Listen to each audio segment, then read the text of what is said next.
Well, hey, what's going on out there? I got me a couple of these yar Kansept knives. I got these from Kansept. This one is called the Wedge. It's a lockback. It's a Swan design. This one is not a lockback. This is a slip joint. This is a Swan design. Basically, the same knife. Lockback, slip joint. Now, the Bevy, I really like both of them really well, and I think this is just going to break along lines of people who like slippies or people who like lockbacks, prefer one or the other. They're definitely a small discreet carry. I mean, they're a small knife, okay? Maybe too small for you. I don't know. This is just something, maybe not your primary carry, but one that you might carry and then have a larger knife in the other pocket. But this for small jobs and such, very, unnoticeable. A 154 cm stainless steel blade. Okay, so that's nice. That's nice. And they come in G10. You can see their skeletonized. Come in G10 or they come in micarta. So check the micarta out. There's your lock back and there's your slip joint. Exactly the same. But, a lot of knives that are small yet very manageable are like the bug out and stuff that and the Para 3 that are like 3-inch blades, 7 inches overall. This is not even quite that, okay? And so that may be under what you're interested in. About 2.5 inches at 63 millimeters, 5 5/8, and 45 or 14.5 centimeters. Not real big, no, just for the hell of it. Let's see what they handle. 10.4, 0.41, fairly slender in the hand, but 0.11 at 3 millimeters. Okay, so 3 millimeter blade. This is appropriate. I mean, it's more slender like than the paramilitary too, but it's way smaller. So, no, I mean, I think it'd look awkward if it had a fatter handle. No, this is appropriate for what this is. It's centered. Okay, this one, the action seems really nice. And yeah, of course you can see the back of the blade, but that design flow kind of disappears when you do this kind of thing. Now, here's the Wedge. Same knife. I can, let me see if I can, yeah, I broke it away here. So you can kind of go ahead and drop it one-handed, but I mean, you got to push on this lock and hope you get it. Give it a little bit of a shake to get it out of there, and then close it up. So, I mean, both the slip joint and the lockback feel solid when they're open like that and closed. That one's centered up too. There's not much daylight on either side of that blade, is there? It's a pretty heavy blade stock, being 3 millimeter for just a small blade like that. Oh, hold on. Let me grab a piece of paper and see. Okay. Whoa. Okay. Okay. That works. Yeah. Yeah, they're good. They're sharp out of the box. I was kind of wondering that, but put this back up here. Come on, boys, get back in here. Get that out of here. Yeah, I mean, let's pull my scale too, and if I can find it over here, here it is. And I'm going to have a big mess here. They come in a lot of different blade materials, and it's kind of interesting because they aren't the exact same options, which is odd because the scales are the scales between these two. 2.17 ounces. So let's see if this is any different. I mean, oh, it's not a lockback. Okay. 2.26. About 64 grams, 61.4. Okay, pretty much the same. Okay.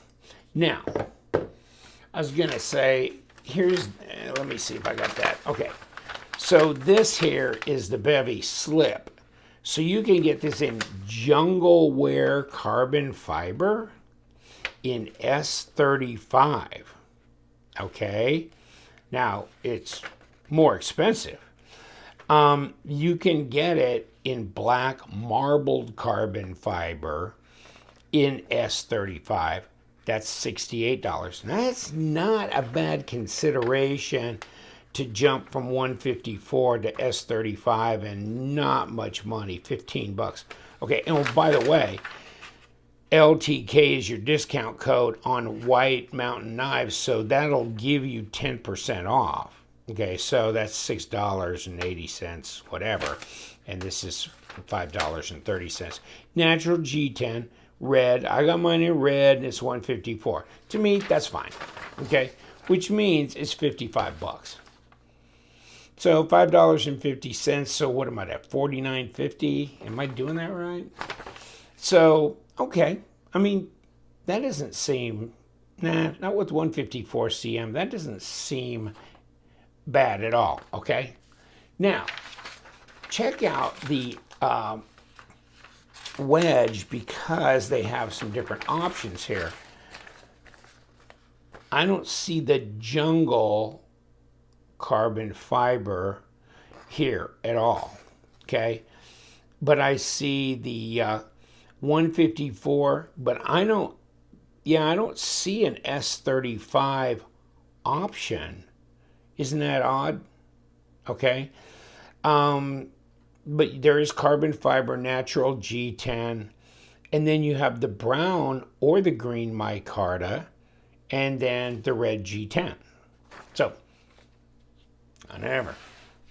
A little bit different options, but both are interesting little knives. Three finger knife, piercing, slicing. Very traditional blade, as far as I'm concerned. And okay, this is what I'm gonna do. I'm gonna treat this like a slip joint and this like a lockback.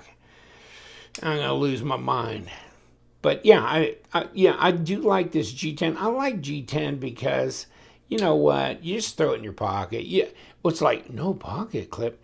Are you kidding me? I mean, this thing is so tiny. I mean, just throw it in your damn pocket. It's G10. It don't matter if he jumps around with your keys or your coins. It's gonna look pretty good.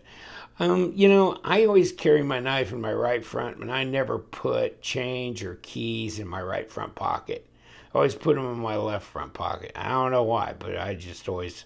So the knife is usually alone, anyhow.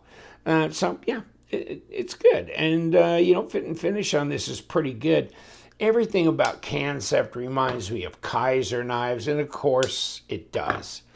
Joyce. I mean, Kim Ning, who is a main designer for Kaiser, went, and this is Kansept. He's with them. Joyce, who was with Kaiser's with Kansept. So, a lot of these people, they've gone to other companies and stuff. Even, Chen Peng, who's owned CH Knives, used to be at Kaiser, etc. I was FaceTiming with one of the guys, or, whatever it was called, Zoom, with one of the guys in China, and talking to him about how people have gone here and there. But, okay. Good quality knives. As far as a nice, discreet carry, kind of gent carry, inexpensive, yet a good steel, I think you're in good shape. And here's what this one is, of course, the slip joint, which I had the lockback sitting on. So this is what this 2.45 inch, So I mean, if it comes to that kind of thing with restrictions where you live, that you can't have anything over a 3-inch blade. And there's a lot of guys just like small, concealable knives and very small. I had a buddy that was like that too. He just really liked it. And they come in this slip pouch, and then a little piece of plastic, that kind of thing. But this one, this one had a sewing failure on this one. What was that? Nick Shabazz always goes, "This is the most thoroughly QC'd knife, just for your information, of any knife that's ever left." Well, my friends, no, mine is not. Is not. Let me just rip this apart for you. Oh God, yeah, and I'm not big on this, but oh well. And then you microfiber cloth, and your paperwork is. I kind of like the box. I'm not sure if I'm crazy about the way they do the paperwork in there. But I like this box because it pushes together, yet you can pull it apart so you don't have to fiddle around with it. It's really, really strong. And you got that pouch, whether it's got thread holding the flap together or not. Wow, that of the two I picked, that's the one right there. Okay, slip, and oh, by the way, lockback. So those are the different model numbers there you can see. I like them. I think they're interesting because they're so traditional. Yeah, the materials are not terribly traditional. They're not old school. So you're getting good modern steel and materials, yet you're getting something that looks like Grandpa used to put in his pocket. And you know what? Grandpa had one like this in his pocket because it was very usable and yet slid right in the pocket and wasn't a big deal to carry around. The Wedge and the Bevy. Bevy? Wedge? What do you think?